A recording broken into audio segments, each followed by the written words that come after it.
Hello ladies and gentlemen, I have been using this. This is a Dremel Stylo Plus or Dremel 2050.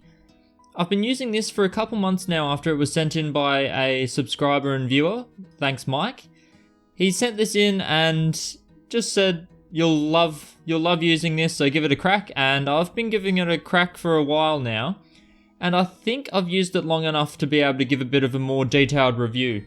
I did an unboxing for it, but this is more of a review, and it might help you decide whether you want to buy one or not. So I will say straight out of the gate, it is a great little tool.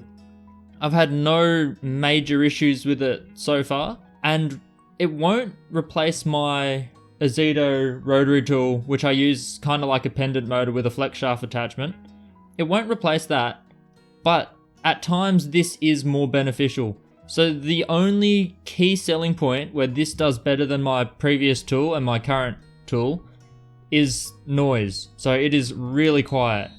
This is it on now, and I can talk over this quite easily and it's really not a problem.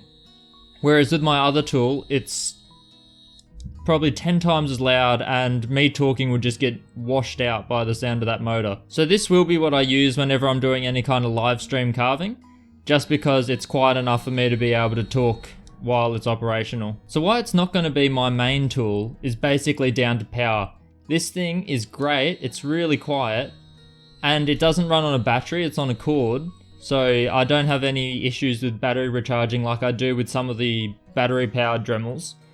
But there is an issue of power, especially when you're doing your rubbing with a diamond sintered burr or something, it really just doesn't cut through the material anywhere near as quickly as what I can with my flex shaft pendant motor. So unfortunately that's the only thing that really holds it back. It just doesn't seem to have the power. If I'm pushing fairly hard at a fairly high speed, it will kind of kick back and give a lot of feedback and slow down.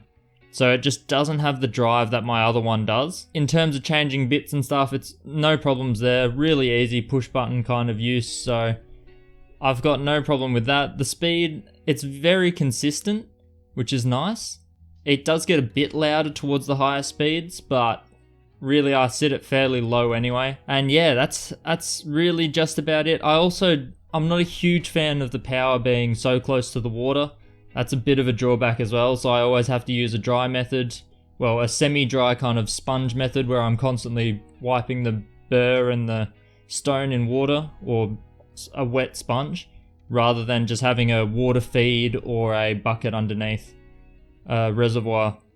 So it's got its pros and cons. It's definitely a tool worth having, and I'm sure I'll be using it still. I'll be using it quite a bit whenever I do any kind of live streaming. But off camera and when I'm doing a recording, I typically use my other rotary tool. It's purely down to power. This thing's just a little bit weak for my liking, but it is really quiet, and I don't have any other tool that's as quiet as this. So really it's just the noise profile that puts this a step above in certain situations, but in most cases I will still be using my other tool. So yeah, that's what I think about the Dremel Stylo. It's great when you're really noise conscious. So if you are living in somewhere where you've got housemates or something and you really need to be quiet, or you want to do your carving after work but you don't finish work until late at night, then maybe this is an option. But otherwise I think a bigger, beefier unit is a lot better for much of the carving. Maybe polishing this is still pretty good. But in general, for rough rubbing with the sintered diamond burrs like this, that's the only time it starts showing a little bit of weakness. It's just not all that powerful, which makes sense. It's running off an 18 volt 0.5 amp feed, so it's not very powerful at all. Hopefully that helps you decide whether you want one or not. Great tool for what it is. Unfortunately, not going to be my main tool. I'll see you in the next video, guys.